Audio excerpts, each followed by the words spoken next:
The storm is over them. I'm talking like, oh, we're dead. So they run down and they go, do you not worry about our life? And he says, what little faith do you guys have? They just watched him do a bunch of miracles, but they're still doubting him. That's us. We know we're with God, but we still doubt him. Jesus looks at the waves and he goes, shh, be still. And the water just goes so still that Jesus goes and he stands on the water. And then he says, Peter, come. So he comes, puts his feet out there, and then he comes closer and he comes closer. Then all of a sudden he hears thunder. He's scared. He took his eyes off of Jesus for 1 second and he sunk underwater. And Jesus was close enough to grab him and pull him out. If you're in a storm, it sucks, but why not stand on top of the storm? And the only way you could do that is by having your eyes focused on God. So he could tell that storm that you think is too wild, shh. Your creator is here. Pipe down. I'm just playing, I don't fight, I do pray. I only go the way of Mr. Yahweh. It's not often I sit down with somebody and they say something that makes me think. Bro, this was great. I love you guys. Will you give me something to think about? My own damn way. I had a lot of fun on this interview. Any other traveling stories? We were in Canada. Yeah, I do. So I just kind of want to, before we get into this, like, I don't know if you guys remember that I got the Apple Pro Visions. Oh, yeah. And so while I was traveling, I was not with them. You would just see me at the airport like this. This is the worst thing.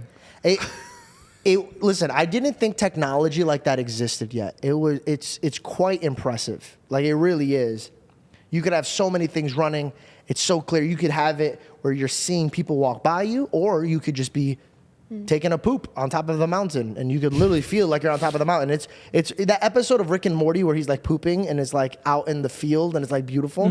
It really felt like that. And so there were so many cool things about it, but my favorite part about it is when I was traveling. I hate traveling, right? Like when you're in an airport like this for so long, but man, you put those on, you're somewhere else. And like the environment they set you in, if you're watching something from like Disney Plus, you're in the Disney Castle, or you're in the Avengers lobby. Like, it's sick. And that's kind of the problem. I did return it. They're gone. They didn't make the cut, and I'll tell you why. I got real lonely in there, man. Like, it's not as cool. We already when you're get just lost by in yourself. our phones. You're literally putting a phone over your face. And I got exhausted. I don't know if anybody. I want you guys to comment down if you guys have the Apple Visions, but like, it would tire me out really quick.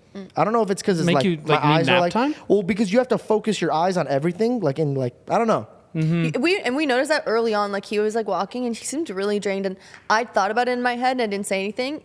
And then he said, dude, I feel like those Apple Visions are making me tired. And I'm like, okay, good. Because it makes sense. It just drains you. We have to put up a picture of Georgie, though, on the plane wearing his Apple Visions, eating Twizzlers. just sitting there like... And you just get up and then go to the bathroom and just walk down the aisles with this huge thing on your face, bro. Just like... Everybody, there was this one dude that was cracking up. He was looking at Georgie walking like down the aisles, and he was dying laughing. There were some people that didn't think I could see them. And I'll just be at the airport, like, just kind of like watching something. Well, because you can't see your eyes through it. It's like a blue light. You look like a cyborg. Yeah, like, it looks like you're in another place. And I'm like, I did. Look at this idiot. I did. Also, with the something similar to that is, have you guys heard about Neuralink? The most recent update on it. No. We've talked about Neuralink on this show before. The Elon Musk's thing where they're brain implants. They're starting off with... This is crazy that we're talking about. It's crazy this is even a conversation. Yes. But there's an even crazier update. So the goal for it at first is at least to help people with disabilities. Like, let's imagine I don't know what the exact use for it is, but like if somebody's blind or something, I think it can tap into a part of your brain and help with things that you need help with. Which is incredible. The first person to get it implanted... Exploded. Oh, I thought you were... No, it was... Bitch, shut up. No, it was a success. And somebody can use a mouse clicker and control it just through thought. Just thought. But what did they click? So they're clicking on the webpage in Wait, their what do you mean? mind? Like, where are they seeing? So it's... Wait, what? So wait, what? They can Hold on. move a computer mouse with their thoughts. If they're looking at a computer? But dude, Apple just did that with their eyes. You know what I mean? Like, a little late. You just, like, you know what I mean? But this is your brain. Yeah, but then I don't have to get surgery for this. I can just look at it. And Hold on. Are we so... Yeah. Are This we is just so- the start. This is just the This start. is just the start. They're not saying Just that that's the what it's start. going to be used No, for. but Belle. okay, yeah, no. But it's just like, are we so lazy we can't This is for disabled people. Yeah, what the? What's what wrong the with you? heck? Wait, what do you mean? Okay, You don't cut- like What's wrong disabled with you? people? Please cut No, out we're what I not just cutting said. this. Please cut out what I We're just not said. cutting this. No Please matter cut out how what I many just said. times you look like a genie, we're not cutting this. Are you kidding, Georgie? I didn't realize. Hold on. Wait, hold on. It's not that big of a deal. I think that's the first start for it. But There's no way that your first cut you've ever wanted in your life was that. Yeah, we talked about you flooding the toilet in the hotel. We room talked the about other- you flooded the. Let's bring up all the things. Yeah, that, yeah. all the worst things compilation. ever. I'd rather him be embarrassed than like me say something mean about. I didn't. But that's That was incredible. really Yeah, nice. if you don't have the ability to Yeah, click on things. Look at her switching sides.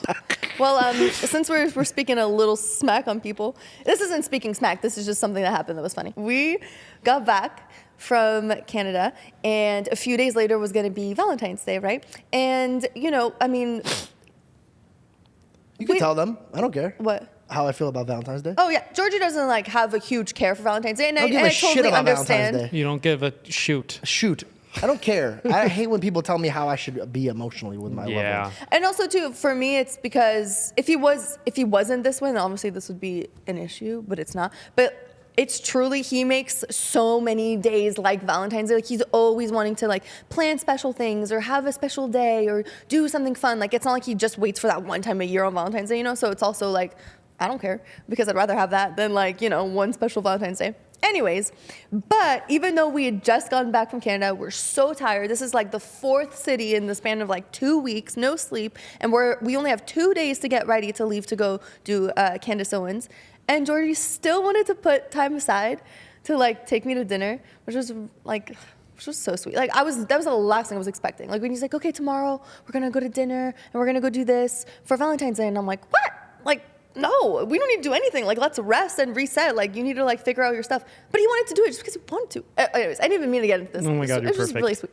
But so we went to dinner. We went to one of our favorite spots called El Paseo. And we're waiting for our car, right? We're at the Valet. We're waiting for the car to come back.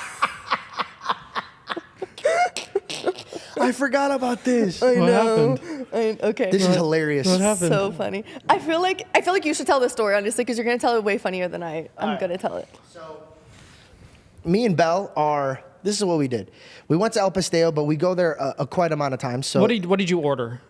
we dinner? It's the gnocchi. same thing What every did- time. Yeah, we get gnocchi every That's time. crazy, He gets the bro. Justin Every time. Bieber That's so- gnocchi. okay, I wish I I'm didn't a ask. It repeating type bothers of me dude. so much. We always go. They give us a table. We always walk away for 10 minutes to smoke a little bit. Just if Dude, we look we're not so drinkers, bad right? You today. guys judge us, but you guys have wine and you might have a martini and stuff. We don't do that. Yeah. We go around the block next to the trash cans where people questionably And giggle. And by the way, this is Beverly Hills too. We're dressed very nice by the trash cans. And people are just driving. Is that George Janko? And we're just like literally just Belle and I. She's in high heels and a Yeah. dress, literally in the alleyway by the trash, and we're just smoking weed. And we go and we're eating. We have a great time.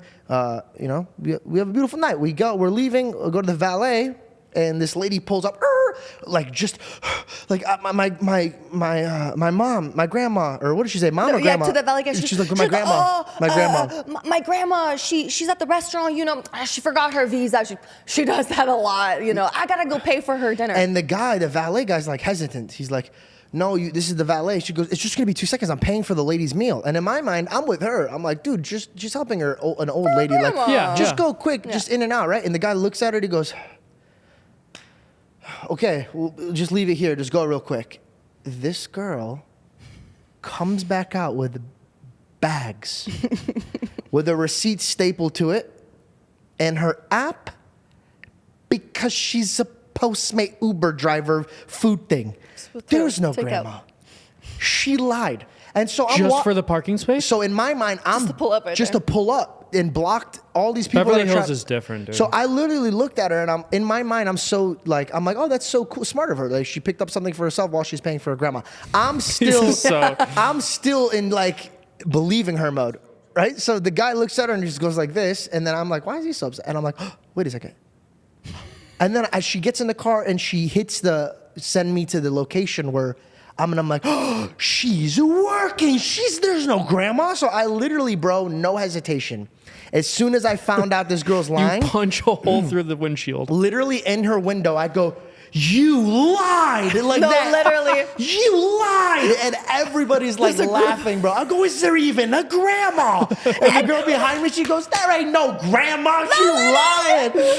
And then the valet guy's like, every day this happens to me every day. And I look at her and I go, how dare you? Wow. You lied Bro, to he's all And you of used us. a grandma. No, literally. This girl is in the car. Georgie is like this at her window. Just You pressed into the lied. window. You lied. You lied. You're a liar. Bro. I go, I believed in you. Like, and to me, it was just like, you gotta call them out. Bro, Yeah. it's just so... You don't gotta be Embarrass rude. them. You gotta call them out. You lied. You used a beautiful, elegant grandmother that doesn't exist. How do you know she was beautiful? Because dare every you. grandmother is beautiful. Good answer. It was just the way Georgie was like, "Is there even a grandma?" And go, this "Is there lady, any- this lady My right knocked there on her goes, window. "There is no grandma." Like just, Speaking of drama, you're like, what? oh yeah, Dana White, bro, oh was on the Howie Mandel show. Yeah. And got up within like 30 seconds into the intro. Something was going on there. I have an idea, and I wanted to talk What's to you your guys about theory? this. Yeah. My theory is this. Now, I don't know for a fact. This is just from an audience perspective. Dana White was introduced as a guest, but made it seem like, oh, we didn't know this was happening. And as a host, I would never express that to the audience. I feel like What made you think that? because I was putting myself in his shoes, and I also was putting myself in the shoes of the host. And if I am hosting somebody on my show, I would never belittle their time and say, oh, this was unexpected. It's like, bro, like, he's a very busy man. You don't make it seem like you're, oh, just taking this fly ball. And then he partnered up that episode with another guest, with all respects to that other guest. I don't know who that other guest is. I do know who Dana White is. So for you to put a guest that we might not know with him and they're sharing the limelight, especially if he didn't know this, I feel like it's disrespectful. It was kind of like, oh, we'll make it work. Come sit down. And you just belittled his time and his efforts. I feel like that's what happened. I could be completely wrong. Yeah, I feel like it's all speculation, but all I know is I watched the clip, and as soon as it cuts to, because Howie does his intro for him, as soon as it cuts to Dana, you just look at his eyes, He's pissed. and he's pissed, and it kind of looks like something might have happened before they hit record. You could tell by, like, the I don't know shape- if there was altercation or if maybe Dana was told last minute, hey, just so you know, there's going to be another guest on with you. That's what I'm going at. Yeah. Like, to me, it's like, But you don't want to sit he there. Yeah. Also, he was not it's happy. like, I don't know. I just felt like maybe that I could be completely wrong. But I thought it was funny because he's like, yeah, I'm done doing podcast. And we were literally talking to somebody to getting him on. And I'm like, way to go, Howie, bro. You just ruined it for everybody, dude. I really wanted Dana White on, and I don't think he's going to be doing it. And if he does do it, he's probably only do it for the full send. Which, circling back to full send, I wanted to say shout out to Kyle. Kyle was, one of the sweet people that reached out to me, and he was like, hey, man, I really like your show. I like what you're doing. And I like it when somebody who's very successful in their field could reach out and tell somebody else, like, hey, I think you're doing really well. And I've never really hung out with Kyle too much. And it surprised me. I didn't think he was going to be that type of guy. I thought he might be a competitor and like, oh, we're not going to do that. But he wanted to be on the show. We planned on doing it. I think that's still in the works. But I really liked it. So the next time that they posted, I was, kind of now that I know that they're rooting for me, I was like, what do you guys got going on? And they had Dana White on with this guy named Bobby. Crazy. Right? His name's Bobby. Yes. Yeah. no, it is Bobby. Right? Yeah, I heard them say Bobby made because I didn't know who Bobby was. I didn't even know Bobby was. I know he part of started Full the Send. podcast with Full Send. And I know he was doing like a really, really good job. And then I also know that they were having a falling out. And no disrespect to them. I truly just wasn't I'm not a viewer. I'm not weren't in the an loop. audience member. I know that they got a lot of cool things going on. I wasn't really caught up in the drama. I haven't watched Full Send podcasts. I haven't. I watched the Andrew Schultz one when all of that drama was happening. That's the one you watched? Yeah, Because everybody was talking about it, so I really want to watch it. Yeah, It's I super watched it too, uncomfortable. yeah. But I got to say, man, that episode, I watched it twice. I You watched it- the podcast twice? Twice. I'll tell you why. First You don't time I watch watched other it, podcasts I don't watch either. podcasts. Here's the reason why I don't watch other podcasts. No disrespect to Full Send. I don't want to mimic them. I have my own thing going on. So I feel like if I watch podcasts, I'll try to accidentally I'll mimic things and like the way their tone is, or I'll get influenced by something. So I tend not to watch anybody else's podcast just so I can stay focused on mine. No disrespect to theirs. You don't want to cloud your makes like sense. artistic vision. And, Exactly. Yeah. What's up, guys? This video is sponsored by Life Cycle. Wait, hold on. Before you skip, because you're like, oh, it's just an ad. It's not an ad. It's an add-on to your life. And let me tell you why. I travel with these little guys. You can get the Life Cycle, kit. I might be saying it wrong, but I'll do an overlay over here, show you what it looks like. These things have changed my life. I'm not exaggerating in any way. I want to actually stick to this one right here, the shiitake. Let me tell you why I know that this is actually real and it's not no placebo effect. I didn't know that shiitake, because I'm doing the whole cycle together because it's all good for you, right? That's what my girlfriend told me to do, so I'm just doing it all of them. The shiitake one is for your hair, skin, and nails. I didn't know that this does hair, okay? Like a dummy butt, I'm just taking the whole thing knowing it's good for me. But one day I'm looking at my hair and I'm like, whoa, bro, like my beard is getting way more full and shiny. Even my hairdresser is like, your hair's looking really healthy. And I go, what have I been doing? What have I been eating something different? And I go, oh my God, it's the Life Cycle thing. So I looked it up and other people said the same thing. So if you want to be part of us, beautiful, healthy people, get Life Cycle now. It's in the description. Stop playing games with us. So, but I watched this one because I saw that they had that Bobby guy on, and I'm like, wait, isn't he suing them? And like, I was like, just kind of, You gotta watch for the beef. I gotta watch for the beef. And this is my compliments to the Full Sun podcast. Shit is real, bro. Like, for them to be talking that much shit to each other on the couch, I have to respect Dana and Kyle for having the balls, and Bobby, and Steiny. And by the way, like the way that Bob was holding himself in the argument, and the way that it was just like, I truly was. I felt like for a second I was a part of their friend group, and I'm just sitting there watching these boys beef, and I'm like, this is entertaining, bro. Yeah. This is entertaining, and this is a really good podcast episode. So I watched it one time all the way through, and I'm watching Dana White just be a boss, bro. Like, he was just saying whatever he wants. Like, listen, it's hard to talk to somebody like that when the cameras are off. But for you to be like, is it rolling? Listen, you dumb mother. Like, you're just like, go in, and I'm They like, lay it out. how do you go? How do you go from I'm suing you, I'm taking you for everything you got, show me this, goes online, blasts them, and then now they have a new contract to them. He's the new co-host. They dropped everything. So is he really Wait, what? joining? Yeah. What? You didn't watch this? No. He's Even part after of the that show episode? again. Yes, dude. Even after that episode? In that episode, they re-sign a new contract.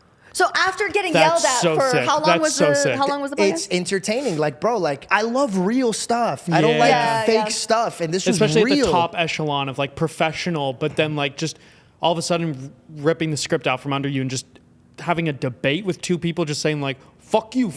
Like, Whoa. Your language. Sorry. Because it's things like when I was listening to it, I feel like we shouldn't be listening to it. It's like, did they, Yeah, bro, I was like, should they yo. have cut Yeah. that? Like, so that's why it's So like real. so, yeah. But, like, regardless of how you feel of any of them, right? They still put it out. Yeah, Yeah. man, That's raw. And I thought, and that's the one thing I did like about Impulsive, right? Impulsive was like, no, put it out. yeah. And you could say whatever you want about Logan, but he'll put it out and he'll learn from it. So when I watched Full Send do that, I was like, oh shit, I get why people like watch the show. It's really entertaining. It's real. I also just have new respect for them. I don't know why. The way that they were dealing with the pressure, I just know that, like, damn, if you could handle it that comfortably, you're probably really good at working. And you've probably dealt with a lot of bad things where you're so calm under pressure. So I just wanted to, shout out and just give my flowers out to them. Yeah, absolutely. I think that's a great podcast, and I just wanted to just Dana White, bro, what a boss. Please come on my show. We were gonna reach out. We had people coming to reach out to you, but then now you hate all of podcasts. Thanks, Howie. Thanks, Howie. I have the comments we were talking about. And there was a comment that was written down, and this gentleman asked. He goes, "Hey, I'm not understanding Luke 14:25. Do you want me to read the full comment? Yeah, For please. people's context? Yeah, please. Also, say his name too. Absolutely. Well, their username, I don't think they list their name, but their username is P Sparkles, and they actually donated $50, which is sick. And they said, hey, George, I'm reading the book of Luke, and I'm currently a little confused and wanted to maybe get your opinion.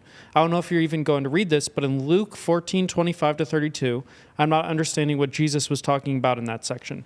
Could you maybe give your opinion on it in another episode? Love your content, and I've been watching for about 2 or 3 weeks, and it's absolutely changed my life and my view on so many things. Thank you so much.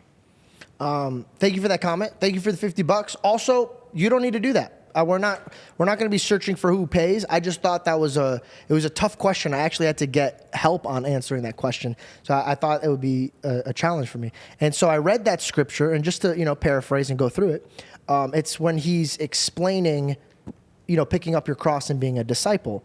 And if you're new to Christianity and you don't really understand how Jesus speaks, he speaks with a lot of hyperbole, metaphors, parables. He uses extreme conversations to, explain things. Like, for example, if he says, if your right hand is going to cost you sin, it's better for you to cut it off and throw it into the fire than your whole body. And he's explaining hell and how you shouldn't. It's a very intense, but he's obviously not saying cut your arm off, because he says respect your temple. And so I read this and to summarize, he's explaining what it's like to pick up your cross. And that is indicating to be crucified. It's a lot of pain to be a disciple. You have to really plan this. And he says, and I think this is where he gets kind of confused. He goes, you must hate your father, hate your mother, hate your children, and hate yourself. And then you'll be able to be like a disciple of mine. And when I read that, I understood he was going by, but I was like, this is a really hard thing to explain. So I got on the phone with Cliff, and I go, Cliff, how do I explain to like somebody that he's explaining that you have to put him first? And he goes, the measurement for your love for Christ versus your love for your mom would be compared as hatred. That's what he's trying to explain to you guys. So he's using a hyperbole here. He's using an extreme measurement. And then he uses 3 examples that will then reflect what he means here. So what he says is, if you're building a tower, would you start by starting the foundation and start building up and then realize you don't have enough money to finish this? Or would you start by calculating your moves? And then he says, and if you're a king and you're about to go to war, would you send millions to their war without calculating where you're going to go with this? Or would you plan the attack, plan if this is good for the people? And basically he's explaining the foundation of it. So let me circle back to the hating of the mother and father. My mom used to raise me and say this all the time: you will never love me more than you love God. And when I was a little boy, she used to tuck me in. I go, Mom, but do you love me more than you love God? Because you said you love me more than anything. And she says, I'll never love you more than God. How can I love you more than God when God gave you me? You get what I'm saying? You can't love the gift more than the gift giver. And you can't love created things more than the creator. And so she's put this line of respect. And I feel like in a society, it's very hard to separate things. But the reason why he says you must hate your mother and you hate your father, but remember, he says you must honor your mother and father. So it gets a little complicated, but what he's saying is sometimes when you follow him and you pick up your cross, a lot of homes get divided.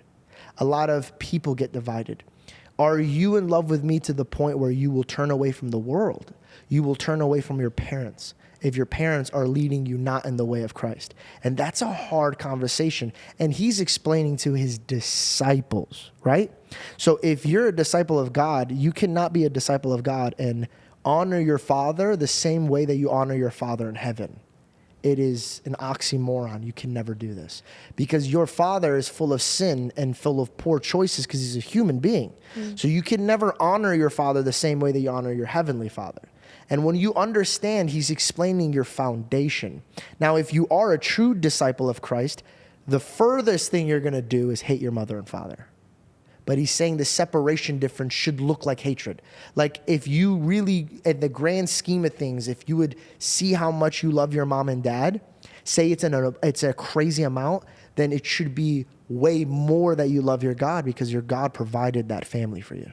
So to be a disciple is to willingly and in hardest circumstances, willingly, to put God first. And as a disciple, sometimes it's crucifixion feeling. It's killing yourself. That's why he says you even must hate yourself because your own self is going to pull you away from God. Your own flesh, your own desires, your own point of views, your own life, your own circumstances, your own surroundings, your own environments. Like all of that is far away from God. So if you really, really, really want to be a disciple of God, in this context, he's saying that I have to be number 1, number 2, and number 3. And then maybe you could have other things in your life. But I just wanted to explain, and I hope I'm doing it in the right way. This is my first time doing it. No, beautifully explained. He's not explaining you to hate your mother and father. If your mom and dad, for example, I just want to make this very clear, is far away from Jesus Christ, and he's saying you must choose Jesus Christ first, as a disciple, you should be encouraged to teach your parents about Jesus Christ, not throw them away. And you should always honor them. I'll give you an example. The way that I work with my dad, if my dad, this is the best way that I can explain it. When I was younger, my dad did a wrong thing. He's growing up as a father. He is his first son. He's gonna make mistakes. And once you realize that your parents are you just older and they're trying to figure it out, and you got to give them grace. It takes off a lot of that anger that you have at them if they made a mistake. But my dad made a mistake once, and he kind of got wild out with me, and I think it was out of fear. He was scared his son was going to go down a path, and so he thought he would scare it out of me or discipline it out of me, and it came to the conclusion that my family was like, no, George Sr. in the house made the mistake, and Georgie actually, this time, was not in the wrong. So my mom came into my room and she said, you need to go to your father and you need to fix this. And I looked at her and I said, I need to go to my father. No. My father needs to come to me because he did it wrong to me. I was in the right. And my mom goes, young man, you will never disrespect your father that way. He made a mistake, but he's still above you. You go to him. That's the respect. You go to him and then you accept the apology. You don't have your father come to you. That breaks the order and balance. He's not going to break his neck because he made a mistake, because you don't count every single thing he's done right, and the one thing he does wrong, you're going to treat your father differently than your father. Your father's still your father even when he's wrong to you. So my mom taught me there that regardless, there's still an order to things. And God in this situation is saying that I must be first because your mom, your dad, you, and your surroundings will fail. I will never fail. Oof, amen. Wow. Thank you. Nice, thank you. Whoever, I love that. I don't know, whoever wrote that, thank you. That was great. Oh, I feel like I needed to hear that. People needed to hear that. God willing, I said that correctly. You did. No, it was really, I really truly think that it was really well explained, and you gave some really good examples for that. I really enjoyed the way you explained that. Thank you.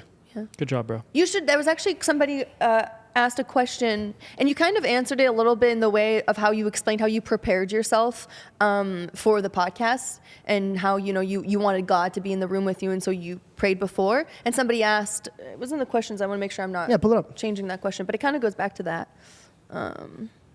I'm falling in love. My biggest fear is talking about God too much now, that we found this the version of me behind closed doors. I talk about God all the time, and the how we talk about the full send, right? I can watch it and I respect it because it's real. Yeah. And I think that's what's happening with people on this show. They're even comments are oh, I don't even really believe in God, but when he said this, it really touched me, and that's a blessing. And sometimes I get really insecure, and I'm oh, I hope I'm not overdoing it to the point where people are turned away from him, because I don't want to be. I don't want it to be doing it for the views. I don't want to be doing it for the monetizing versions of it. I want to do it because it's really me.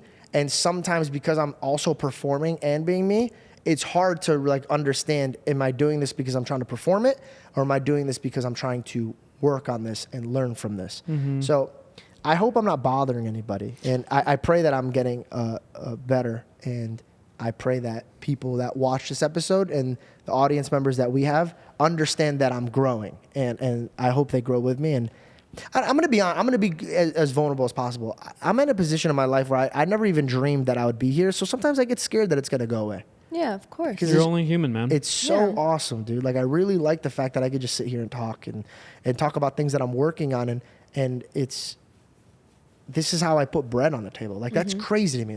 There's not a day that I wake up now and I'm not abundantly grateful. I'm just, it's overwhelming sometimes. Mm-hmm. Actually, I wrote this down. I said, I worry about my life all the time to the point where it's like kind of bad. But I was reflecting on this and I asked God, I go, how do I see this? Because fear should be a good thing. How do I use fear in this good thing, right? Like I'm about to go on a trip. And this is a crazy example, but this is really what I have in my heart. I get really excited at night. I get on FaceTime with Justin Hedman and Kave, right? And we're always playing Fortnite together. And to me, that I know it sounds like, oh, it's just a video game, but because we travel and work so much, that time, it's so much fun because I'm just in the moment with my friends. And then when I'm telling, they always go, oh, is this the last game before you go on a trip? And it usually takes a bit. Sometimes I enjoy it so much that I go, is this, God forbid, the last time I play with them? Like, what if something So heavy. What if something happens? So heavy. on Just the- George is so Fortnite. heavy like this about so many things in his life. Everything. It's one of the most endearing things about you, but he truly always thinks this And I way. was thinking about this, and I go, I do this a lot, right? Like, I go, what if like this is my time and God wants me back, right? And this is the last time I play with them. And before I used to be like paranoid and in the shock of it, and now I'm just like, well, you know, I'm ready to go at any moment because I'm ready to meet my God. So if God forbid this is the last time I play Fortnite with them, let me enjoy it. So I literally sit there now, like I will admit, a psychopath, thinking like this possibly might be the last time I play the game. So you better win. But You better win, bro. but I enjoy it. Yeah. And I'm in the moment. I'm not on my phone, not listening to my friend talking. I'm like listening to him because I'm like, it sounds cheesy because I'm like, in my mind, I've committed the thought that if God forbid this is the last one, how would I be behaving right now? And so I thought about it. Is it a bad thing to always be worried about things? Because my mom built me this way. And I realized that I enjoy life a little bit more than my friends because I might be a little paranoid, but I enjoy it. So which means is like, am I paranoid and overwhelming, or am I truly knowing the value of my day and honoring it for what it is? There was a pastor, and did I say it right? Pastor? Yeah. That he said something. I wish I remembered his name because this was a beautiful message. And I hope somebody could comment down because I'm not trying to bite this message because it's a beautiful message. And I think God gave it to him, but I wanted to restate this. But he goes, I was leaving my church all the time and leaving my new child that I felt scared about. I might be butchering it, but I'm going to tell it the best way I remember. And so what he would do to give his child excitement when he returned home, so she didn't think of her dad leaving as a bad thing, he would bring a gift.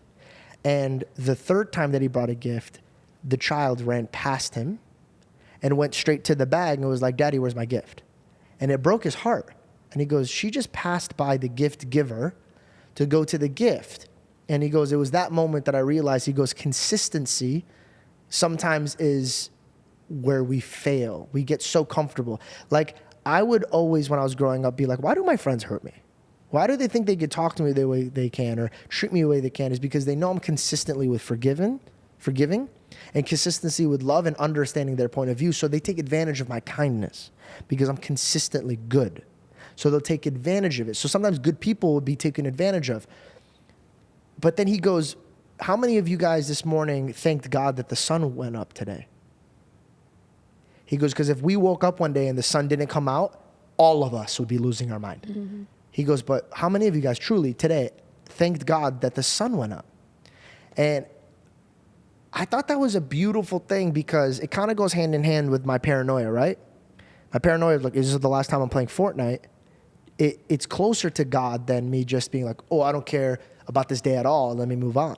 Yeah, I think you fearing that this might be your last time with your loved one is showing you how much you value that time with them.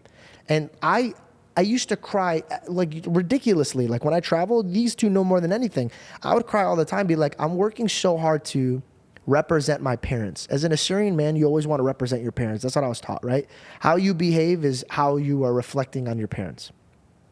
Perfect. So everything I do in my life is to honor my mom and dad. But sometimes I get so caught up in working that I'll freaking cry right there because I'm like, what if, God forbid, my dad gets in a car accident today and now everything I've ever done to build up this dream with him is gone and I didn't do anything for no reason. Like it's just gone. Like it was pointless. And so then I came home all the time now. And then it got to a place where I bought a place right next to them, and now if I'm not working, I'm right next to them. But that would have never happened if I didn't fear wasting time with my parents. There was a guy who was on Instagram, he goes, if you go home for the holidays, he goes, think about this. If you only go for Christmas or Easter, he goes, say it's 2 times a year, He goes, you have another 10 years with your family. He goes, it's 22 times you see your parents. When he said this, I started bawling my eyes out. I'm like, no, this can't happen. So fear, if you use it correctly, could blossom in a beautiful thing. Yeah, it's true. You like took your fear and you're like, okay, what can I do to not have this fear anymore? Yeah. And then you made it go. And now I made it go away because God forbid if anything happens now, I've done everything I possibly can to make sure that I was good to my parents and I spent time with my parents. And I think this type of mindset should carry out with your neighbors because, like, let me give you an example. I'll tell, like, people, like, for example, I have a close friend who's fighting with her parents. And I tell them the same thing that I told other people that fight with their parents. I had a next door neighbor in Arizona. She was on the phone with her dad when a guy randomly road raged and pulled out a gun, and she heard him beg for his life. And the guy killed him on the spot.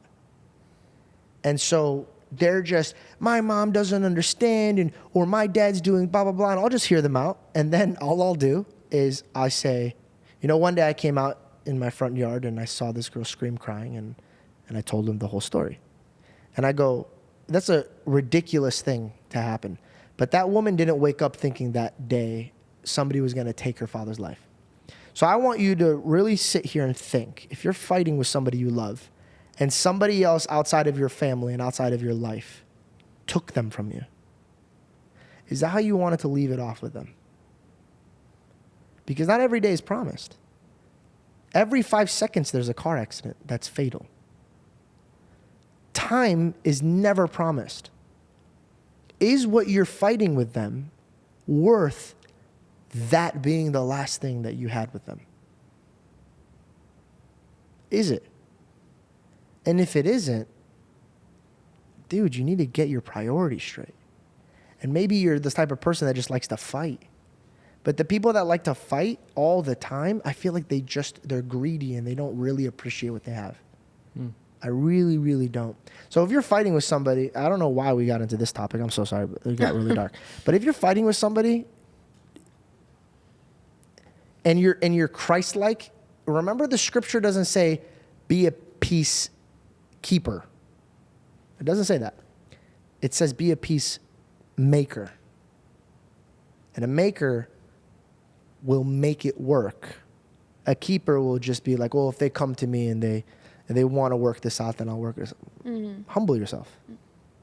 Also, too, I think you put it in such a nice way with before when you're answering the question about the Luke verse, and that remembering that your parents are just human and they make mistakes. And yeah, of course, everybody has different circumstances, different situations. Some parents, might fail you a little greater than others.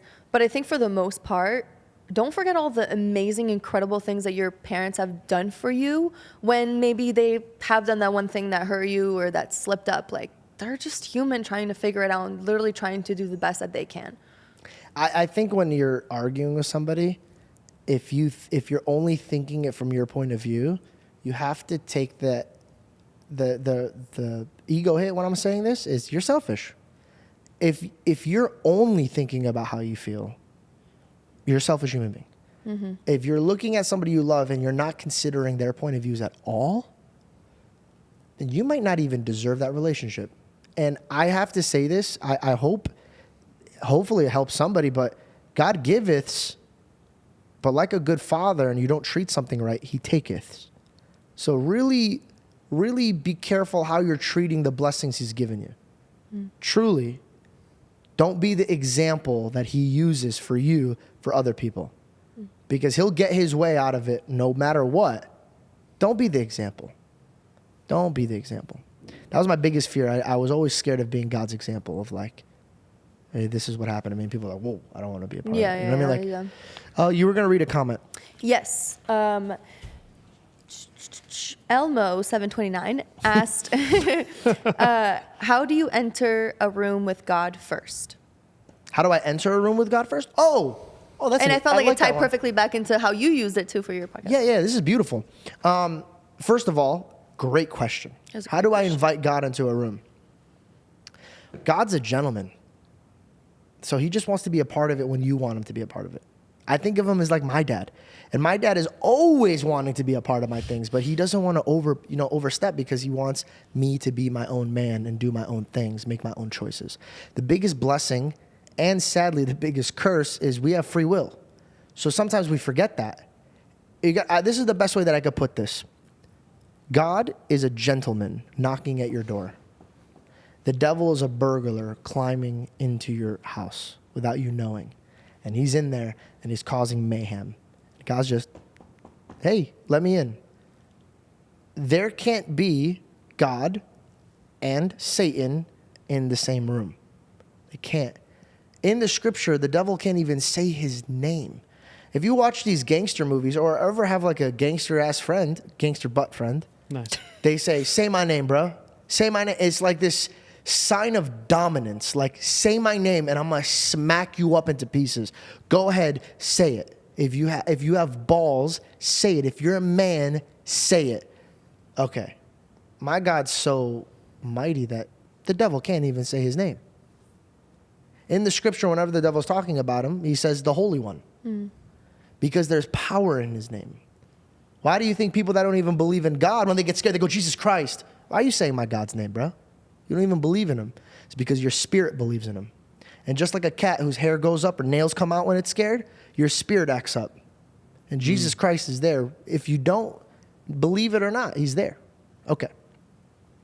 Now, how do you invite him into a room is by an invitation. God, I invite you in this room. I want you to be in this room. Please be in this room. I beg you to be in this room. Talk to him like you talk to your father. Dad, I know you're busy. I know you got a lot of things on your plate, but it would mean a lot to me if you could show up here. I'm going to this interview for this new job, and I quite frankly, I'm terrified. I don't know how I'm going to speak. I don't know how I'm going to act. I don't know how I'm going to be. I know I'm nervous, but I know that if my dad was there, I'd feel comfortable.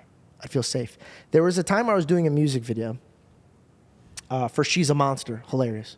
I'm actually going to cut around the name because I don't want people to follow it. I did a music video when I was a kid. You could watch it. I don't care. But I did a music video as a kid, and this was my second music video, and I wanted to be very dramatic, and there's going to be action scenes. There's going to be car chasing. There's going to be like all this because the first one was a great hit. I was taking the money that I made from that, which was like $10, and then my dad was going to pay for the rest. And we're going to make this amazing music video. I'm there, and this is the first time. The first time we did it, small production. Second time we did it, huge production, because my dad was smart. Before collaborating was even a thing, my dad went out and he grabbed new people from college, all these people that were talented. He scoped them out, and he said, hey, you should do this for my son. You need a reel to show colleges what you're doing, or your intern what you're doing. I'll pay for everything. You just show me your talent. So it's a win-win. So we're getting this huge production, but now my dad just provided so much, as our God provides so much. And I'm walking in the room, I'm seeing hairdressers, I'm seeing dress code people, I'm seeing PAs, I'm seeing director, I'm seeing all the, and I'm little Georgie, and I'm looking around, and I'm like, oh my God, I'm over, and all of a sudden I'm like, oh my God, this is all for me. Oh my God, I have to prepare. Oh my God, do I remember the dance routine? Do I have this? And I'm just, and I'm I'm panicking, and all of a sudden I turn to my right, and my dad is unloading drinks for people. And I'm just seeing him unload drinks, and I could breathe. Because I remembered in that moment, I go, regardless of what happens, my father is here. My dad is here. He will never let me fail. He has my back. If I fail, we'll fail together, and we'll see our way out, because my father is here.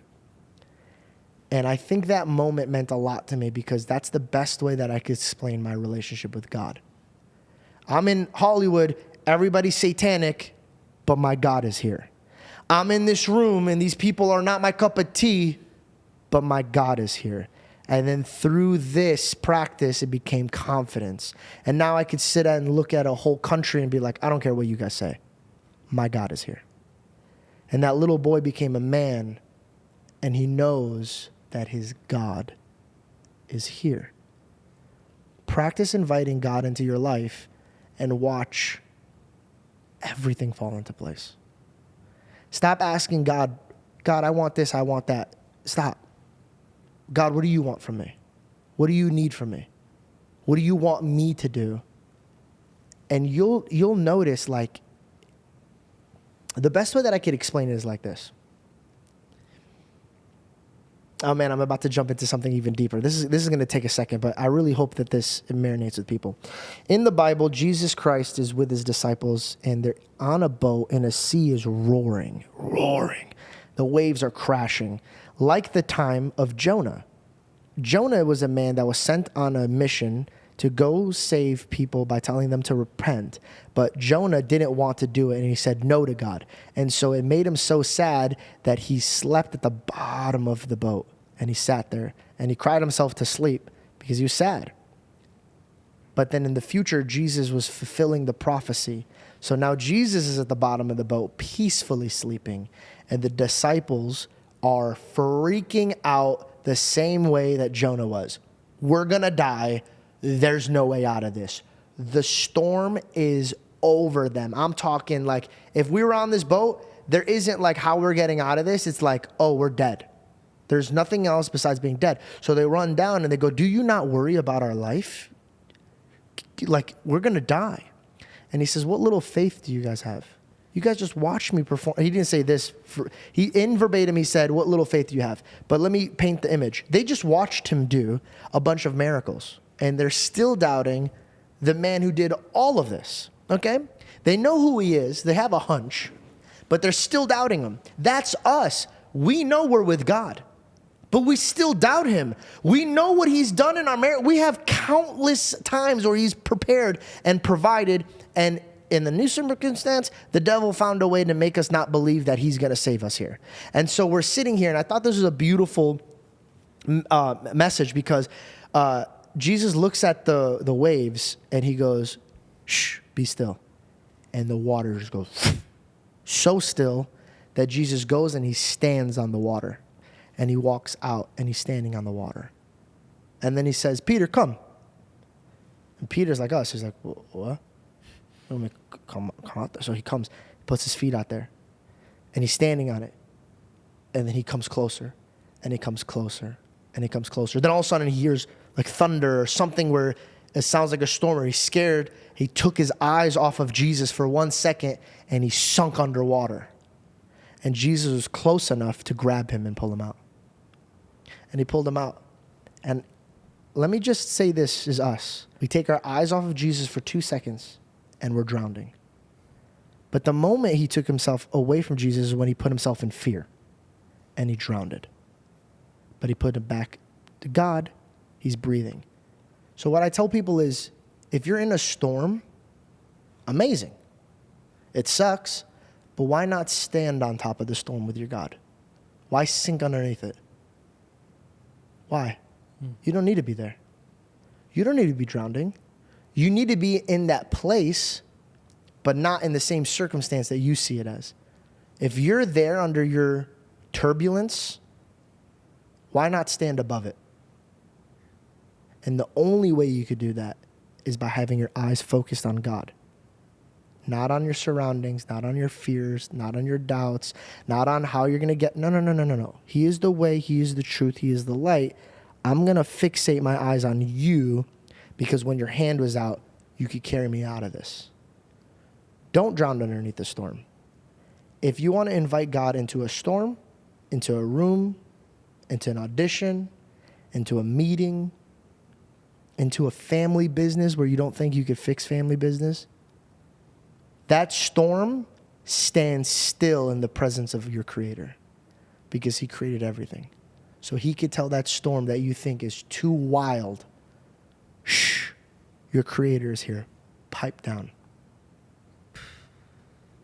Let's go. Dude, you're my hype woman, Doc. You're my hype woman, bro. Wow, that was great. What a great story to tie that in. I could listen to that question. story tales from the Bible for literally hours and hours and hours and hours. It was so good. The stories are so, like, it's crazy. You know, it's crazy. I have a spin-off idea for the George Janko show. I had this idea before I even had the George Janko show, but what I want to do in the future, and I was always scared about saying this idea and then somebody else running off and doing it. But maybe if it's meant for somebody else to do it, they should go do it. But I will do this in the future. I'm going to hire professors and geniuses we're going to read the Bible from cover to cover. So when we go to the part where it was written in Greek, I'm going to have Greek scientists or like people that broke down the Bible in Greek. Or if it's in Hebrew, like have people that are Jewish that speak fluent Hebrew and like they know the dialect and the translation. And we would go from cover to cover with different geniuses that have studied the Bible with their theology and their points of views and my heart and my curiosity. So I will sit with professors and we would learn together the gospel. So as I'm learning, they're learning. And then my questions could be there for them if they have questions. And so that's going to be something I want to do in the future. That's really cool. That'd be really cool, yeah. How long have we been going for? I feel like this was a good episode. I think this was a really good I was episode. I was worried in great. the beginning. No, I really enjoyed this. No, I was a little worried in the beginning. I'm not gonna lie, because I was scared that my exhaustion was gonna knock me out. Ironically, what we were just talking about, bro. and you know what's so funny? I don't know if you've watched all the way through the podcast, but in the beginning, I was kind of a little out of it because I was in my fear. And then when we started talking about God, my confidence grew back, and then I started speaking a little bit more. And you literally, what you were speaking of, you reminded yourself of that for your own self. And you're like, oh yeah. Could I answer that one question the girl asked me? Could you answer the one question the girl asked you? A girl asked me a question and I wanted to answer Absolutely. Of course. it. Cool. What was the question? I will read it. Sincerely, Farrellyn. She said, question for Belle. What is your advice on supporting your man's journey with God while still staying true to your own journey? I feel like I'm fully engaged in my spirituality and I want him to chase his relationship with the Lord without being pushy. And as soon as great question. And I want to answer that right away because as soon as I read that, it came like to me right away. And I think that the best thing you can do is just lead by example and just show him through like your actions and the type of woman that you are. And I think that's literally the best thing you can do without being pushy, without being like, babe, you should read your Bible, or like you should do this, or you should study, you should be closer with God, because he might not be in a place where he's ready to hear it, or he doesn't want to, and so that might push him away instead. And something that I learned within our relationship, something that actually George has told me before, even in the beginning of a relationship when I wasn't quite, my walk with God wasn't as close as it is now for me, but there's certain things there's certain ways that I would deal with certain situations. I wasn't aware that I was, dealing with them in a certain way that was good or anything like that. That's just how I dealt with things. And George would tell me all the time, he was like, man, he's like, when you go through certain situations, like I really feel like I learn a lot from you, and when the way that you deal with situations, because you're calm and you're patient with things or whatever, right? Like I feel like I'm like boasting myself. This is just what like Georgie has told me. No, I agree. Right. And when you would tell me that, I'd be like, oh wow, like I didn't realize how much my actions impacted you and the way that you saw things. I'll explain because she's being very humble because she's talking about herself, but I had anger issues, just being honest. Like I was bullied a lot growing up, so I didn't know how to confront people. So I was either like, I was at a way where I'm like, I'm going to be super kind to this dude. And if this dude keeps trying to push me, then I'm just going to fight him. That's it. Like I had no middle grounds. Because I had no way of communicate. I had no communication skills. I didn't know how to deal with my emotions. And it was never her sitting down being like, hey, I think you need to talk like this or act like this. I would just watch things that would set me on fire that she went through, and how she was just right here, and how she dealt with it.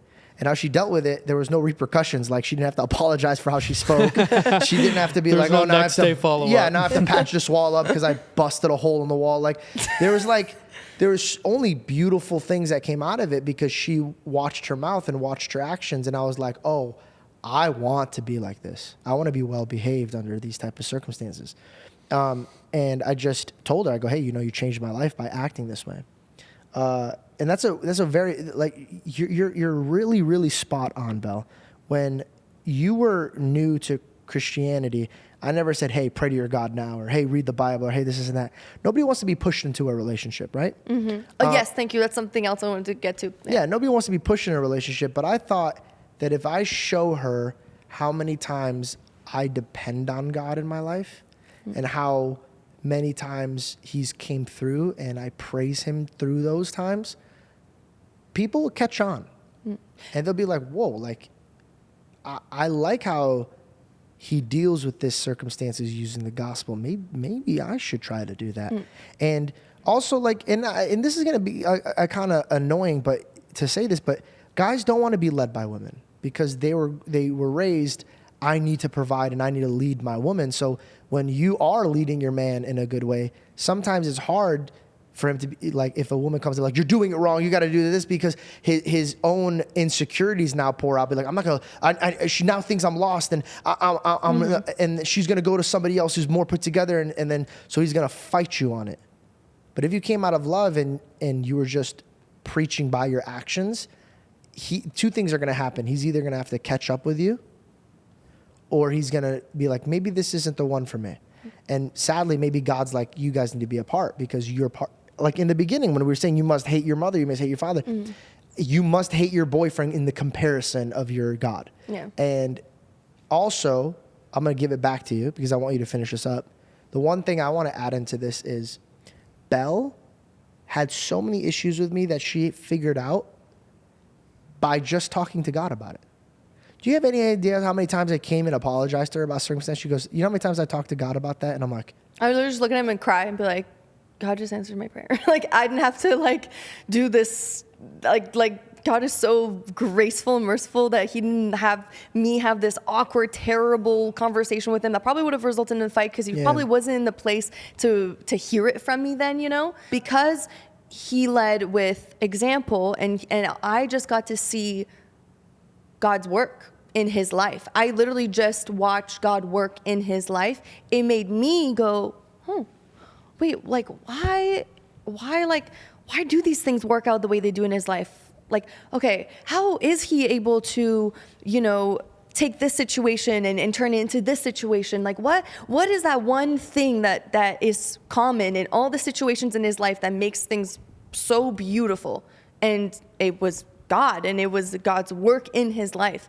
And so it literally just took him living his life and leading his life with God, that it gave me the beautiful example as to what a life led with God looks like, and made me go, well, I want that. Like, I want that for myself too, because it's so beautiful and it's so amazing. And then it became clear to me, oh, there is no other way. And so he didn't have to push me and be like, Belle, why aren't you reading your Bible? Belle, why aren't you learning? Why aren't you going to church? Why aren't you trying to have a better relationship with God? It came because he made me thirsty for the information. He made me want to chase God. wow. You know? Dang. You made me sound so cool right now, dude. But it's true. And so then I think in the same way. You saw God working in me. I always Exactly. give the So- example. You don't see God like you don't see the wind, but you could see what the wind does to somebody. You know, when the wind's pushing the hair Can back. tear down or, a- you tear know down what I'm a saying? building, It can yeah. tear down a building, but you don't see it. You know what I mean? And that's how I see God. Whoa. Yeah. That's a And that happened in so many circumstances, like the way that he led his life in our relationship. And also too, I would meet, like, I remember I met this one girl, Gavin's girlfriend, and the way that her spirit is, the way that she lights up a room, and she has this something just special about her. And she explained it kind of very similarly to me, how she felt about a different girl like that, where she met a girl and goes, man, like, there's something about her, like, I want that. And I felt the same way about Gavin's girlfriend. I was like, whatever it is she has going on, I want that. And it was literally that she just had the Holy Spirit firing inside of her, and her relationship with God was just so tight. And that also made me so thirsty to have that, like, just that, have that thing, you know? And so, yeah, anyways, so that is how I would put it. Awesome. Just lead with love and your actions, and he will see that in your life. And yeah. Yeah, I love that. I love you Beautiful. guys. Thank you so much for listening. Thank you so much. It's always hard to end it. I always feel rude because it's like, I feel rude when we say bye because I let you say goodbye because, you know, you're saying goodbye like this, you know, you're going to say goodbye. But then I feel like because you said goodbye, Well said. there's nothing, I'm not going to go and say goodbye again. But then I feel rude because I'm not saying bye, you know? yeah. So See ya.